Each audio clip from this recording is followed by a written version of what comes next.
اللہ اللہ اللہ اللہ اللہ۔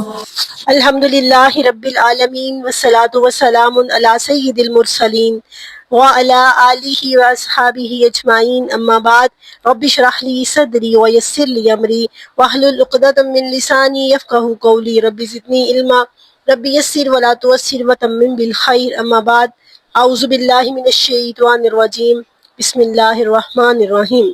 السلام علیکم ورحمۃ اللہ وبرکاتہ۔ میں اپنے پروگرام مارننگ وتھ قرآن کے سیگمنٹ 1 ورس 1 ڈے میں آپ کو خوش آمدید کہتی ہوں۔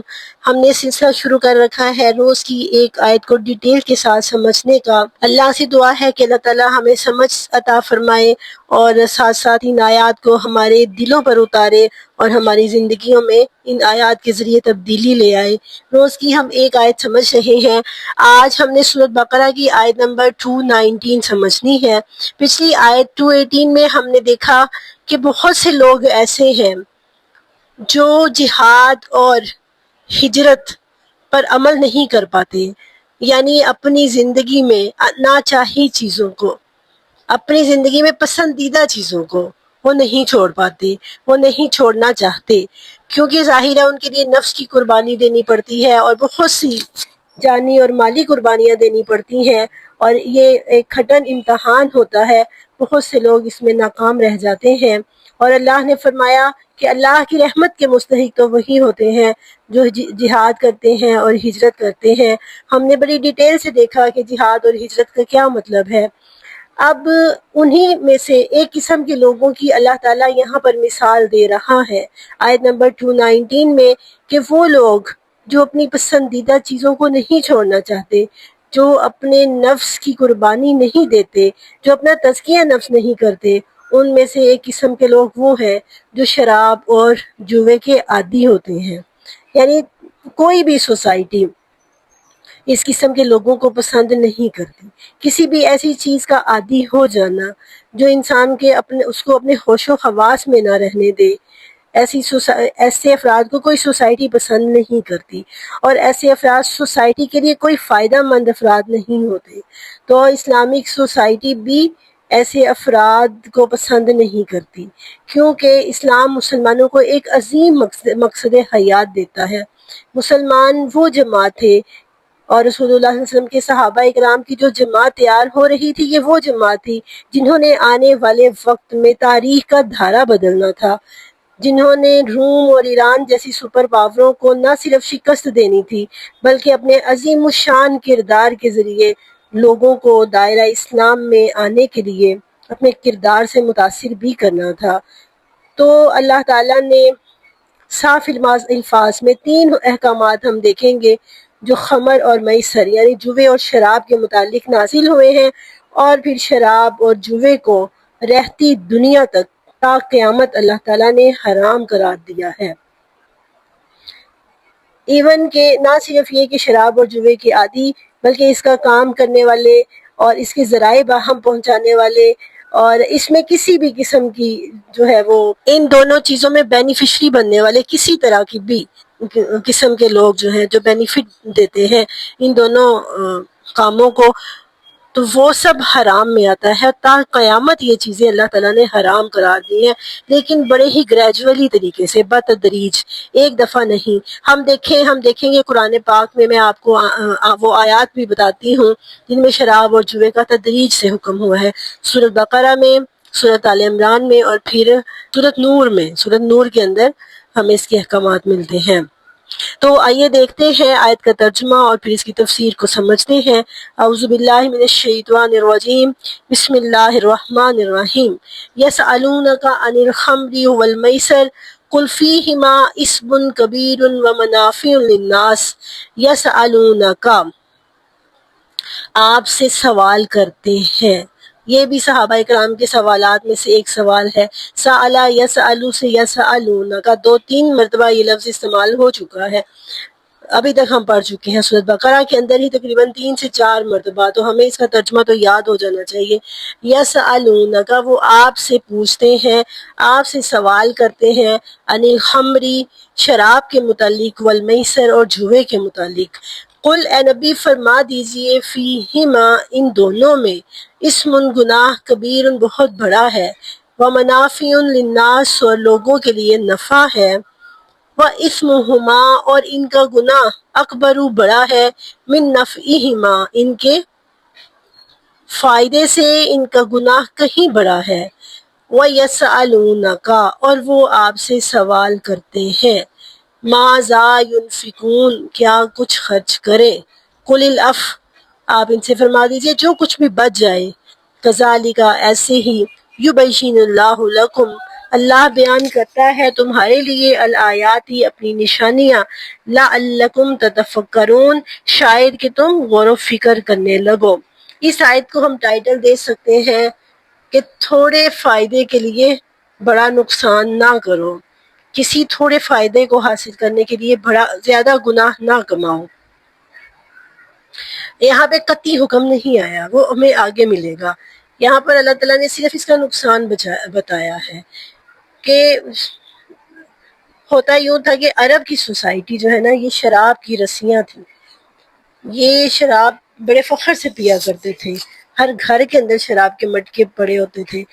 کیا کرتے تھے رات کو جوئے کی محفلیں سجاتے تھے اور پھر جیت جانے کی خوشی میں یا جو ہے وہ ہار جانے کے غم میں ڈھیر شراب پی لیا کرتے تھے، اور جب شراب کے نشے میں انسان دھت ہو جاتا ہے تو پھر وہ نفع اور نقصان مطلب اس کی خمر کا مطلب کیا ہوتا ہے؟ دوپٹے کو کہتے ہیں، خمار چادر کو کہتے ہیں جو عقل کو ڈھانپ لیتی تھی۔ تو جب یہ ان کی عقل پر پردہ پڑ جاتا ہے تو پھر یہ ہوتا ہے کہ انسان جب کوئی کام کرنے لگتا ہے تو اسے پتہ نہیں چلتا میں کیا کر رہا ہوں۔ شراب کے نشے میں دودھ کسی کے جانور ذبح کر دیے، کسی کے جانوروں کو نقصان پہنچا دیا۔ اب صبح جب ہوش میں آئے تو ان لوگوں نے کہا کہ جی آپ نے تو ہمارا اتنا نقصان کر دیا ہے۔ زیادہ تر یہ رئیس اور امیر لوگ ہی ایسا کرتے تھے جو قبیلوں کے سردار ہوتے تھے۔ اب انہوں نے کیا کرنا، انہوں نے کہنا کہ جی میں تمہارا جو ہے وہ نقصان پورا، اس بندے کا نقصان پورا کر دینا کچھ دے دلا کے، اور وہ جو جانور ذبح کیا ہوتا تھا نا اس کو اللہ کے راستے میں خرچ کر دینا، صدقہ و خیرات، اور کہنا لو جی میں نے ایک نیک کام کر دیا ہے۔ یعنی غلط کام کے یعنی ایک نیک کام کے لیے غلط ذرائع استعمال کرنا، نیک کام کرنا لیکن ذریعہ غلط استعمال کرنا، بالکل ایسے جیسے آج ہمارے ہاں کہا جاتا ہے کہ بھئی ہم فنڈ ریز کرنا چاہتے ہیں، ہم چیریٹی کرنا چاہتے ہیں لیکن کوئی ہمیں دیتا نہیں ہے تو ایسا کرتے ہیں کہیں زلزلہ زدگان کی مدد کرنی ہے یا فلسطین کے مظلوموں کی مدد کرنی ہے تو ایسا کرتے ہیں کہ ہم اپنے کالج میں یا کہیں پر ہم میوزیکل کنسرٹ رکھتے ہیں اور وہ جو پیسے ٹکٹس لگا لیں گے، انجوائمنٹ بھی ہو جائے گی اور پیسے بھی اکٹھے ہو جائیں گے۔ اب جو پیسے اکٹھے ہوں گے وہ ہم فلسطین کے لوگوں کو دے دیں گے، وہ ہم زلزلہ زدگان کو دے دیں گے۔ یعنی آپ غلط ذرائع استعمال کریں، غلط ریسورسز آپ استعمال کریں ایک نیک کام کے لیے، تو جس نے دینا ہے وہ تو ویسے بھی دے دے گا، جس نے نہیں دینا اس نے نہیں دینا۔ آپ نے کام کے لیے غلط ذرائع استعمال نہ کریں۔ یہاں پر بھی یہی کہا گیا کہ تھوڑے سے نفع کے لیے اتنا بڑا گناہ کما رہے، تھوڑے سے نفع کے لیے بڑا گناہ کما رہے ہو تو اللہ تعالیٰ نے فرمایا کہ اس چیز سے بچو، اور پھر فرمایا وَيَسْأَلُونَكَ مَاذَا يُنْفِقُونَ، آپ سے یہ بھی سوال پوچھتے ہیں کہ کیا کچھ خرچ کریں۔ ایسا ہی سوال پیچھے بھی کیا گیا تھا، صحابہ کرام نے یہی سوال پیچھے بھی کیا تھا۔ آپ دیکھیں صحابہ کرام کے سوالوں کے اندر ان کی شخصیت سامنے آتی ہے کہ ان کے اندر ایک جذبہ تھا، اللہ کے نیکیوں کا جذبہ تھا۔ صحابہ کرام کے ہم سوال دیکھیں نا تو ہمیں سمجھ آتی ہے کہ ان کے اندر نیکیوں کا جذبہ تھا، وہ خرچ کرنا چاہتے تھے۔ اور ہمارا کیا معاملہ ہے، ہم بچانا چاہتے ہیں۔ ہمارے سوال کیسے ہوتے ہیں کہ کتنے پر زکوٰۃ نہیں ہوتی، اگر اتنا ہے تو زکوٰۃ نہ دیں، یعنی ہمارے کوشچن اس طرح سے ہوتے ہیں کہ ہم بچانا چاہتے ہیں، جبکہ وہ نیکیوں پر ابھارنے والے کوشچنس ہوا کرتے تھے صحابہ کرام کے۔ تو پیچھے جب انہوں نے پوچھا کہ ماذا ينفقون کیا کچھ خرچ کریں، تو اللہ نے یہ نہیں بتایا کیا خرچ کرنا ہے، اللہ نے یہ کہہ دیا کہ للوالدین والاقربین، پیچھے ہی ابھی ہم نے آیت پڑھی ہے، والدین پر خرچ کرو، اقربین پر خرچ کرو، تو اللہ تعالیٰ نے وہ بتا دیے کن پہ خرچ کرنا ہے۔ اب یہاں پر ایکسٹریم لیول پہ جا کے اللہ تعالیٰ نے بتایا ہے کہ کیا خرچ کرنا ہے، اور وہ کیا کہا، العف، جو بھی بچ جائے، جو بھی تمہاری ضرورت سے زیادہ ہو، اسے ضرورت مندوں کو دے دو۔ یہ ایک اصول سمجھا دیا ہے کہ جو چیز اللہ نے تمہیں تمہاری ضرورت سے زیادہ دی ہے اس پہ دوسرے کا حق ہے۔ فی اموالکم حق للسائل والمحروم، سورۃ قلم میں آتا ہے نا کہ تمہارے مال میں سائل اور محروم دونوں کا حق ہے۔ سوسائٹی میں جو سائل اور محروم ہے ان سب کا حق ہے تمہارے مال میں۔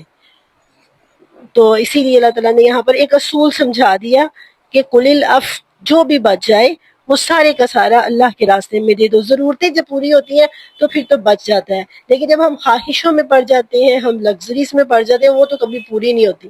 ایک ہوتا ہے سوٹ لینا، ایک ہوتا ہے اچھا سوٹ لے لینا، اچھی چیز، اور ایک ہوتا ہے برانڈ کا لینا۔ وہ جب ہم ان چیزوں میں پڑ جاتے ہیں نا، پھر ہماری جو ضرورتیں ہیں نا وہ بھی کبھی نہیں پوری ہوتی۔ تو اللہ تعالیٰ نے اسی لیے فرمایا کہ قل العفو، جو کچھ بچ جاتا ہے۔ کذالک یبین اللہ لکم الآیات، اسی طرح اللہ تعالیٰ تمہارے لیے اپنی آیات بیان کرتا ہے، لعلکم تتفکرون، تاکہ تم غور و فکر کرو۔ اب دیکھیں نا، یہاں سے صحابہ اکرام کی پرسنالٹی سمجھ آتی ہے کہ وہ کیسے غور و فکر کرتے تھے، اور پھر غور و فکر کر کے وہ نیکیاں بڑھانے کے چکر میں ہوتے تھے۔ سابقوا الی فاستبقوا الخیرات والا معاملہ ان کا ہوتا تھا کہ نیکیوں میں دوڑ لگا دو۔ پہلے بھی انہوں نے خرچ کرنے کے متعلق پوچھا اور یہاں پر بھی خرچ کرنے کے متعلق پوچھ رہے ہیں۔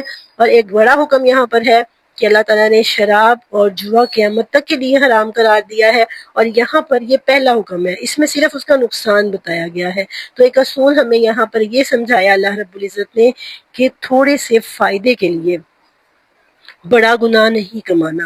یعنی دنیاوی طور پہ کوئی کاروبار ہے، کوئی کام ہے، آپ کو لگ رہا ہے کہ اس میں آپ کے لیے ریلیکسیشن ہے، آپ آرام سے یہ کام کر لیں گے اور اچھا کما لیں گے یہ کر کے، لیکن اس میں گناہ ہے، تو آپ نے وہ راستہ نہیں اپنانا، اس کی بجائے مشکل والا راستہ اپنا لیں، لیکن تھوڑے سے فائدے کے لیے بڑا نقصان نہیں کمانا۔ بڑا نقصان کیا ہے؟ گناہ نہ کمائیں۔ تو اللہ سے دعا ہے کہ اللہ تعالیٰ ہمیں سمجھنے اور عمل کرنے کی توفیق عطا فرمائے۔ آگے ہم دیکھیں گے شراب اور جوئے کے اور بھی سخت احکامات آئیں گے۔ اسی لیے قرآن کا یہ اصول ہے کہ اللہ تعالیٰ نے، آپ دیکھیے اللہ رب العزت نے ایک سوسائٹی جو ہے وہ قائم کرنی ہے، ایک جماعت تیار کرنی ہے جس سے دنیا میں انقلاب برپا کرنا ہے۔ تو جو سخت قوانین ہوتے ہیں، یہ نہ کرو وہ نہ کرو، وہ وقتی طور پر تو لوگ دباؤ میں آ کے مان لیتے ہیں، لیکن دل نہیں بدلتا۔ اب یہ جو چیزیں تھیں نا، جیسے شراب ہے، جوا ہے، پھر پردے کا حکم ہے، یہ عربوں کے اندر، یہ ان کی نسلوں کے اندر، آپ سمجھیں ان کی خون میں جو ہے نا، شریانوں کے اندر خون کی طرح گردش کر رہی تھیں یہ چیزیں، اتنے وہ عادی تھے، اتنے یوزڈ ٹو تھے۔ اب ان کے اندر سے یہ چیزیں ختم کرنی تھیں، یہ نہیں تھا کہ وقتی طور پر ختم کر دی جائے، نہیں، ان کے دلوں کے اندر سے ان چیزوں کی نفرت پیدا کرنی تھی۔ تو اللہ تعالیٰ نے بتدریج، آہستہ آہستہ آہستہ آہستہ یہ چیزیں ان کے اندر سے ختم کی، اور پھر ایسی ختم ہوئی کہ مورخ حیران ہوا، تاریخ دان حیران ہے کہ کیسے وہ عرب جو ان چیزوں کے عادی تھے، پھر ان چیزوں کو ہاتھ لگانا بھی گناہ سمجھتے تھے، ان کی طرف دیکھنا بھی گناہ سمجھتے تھے۔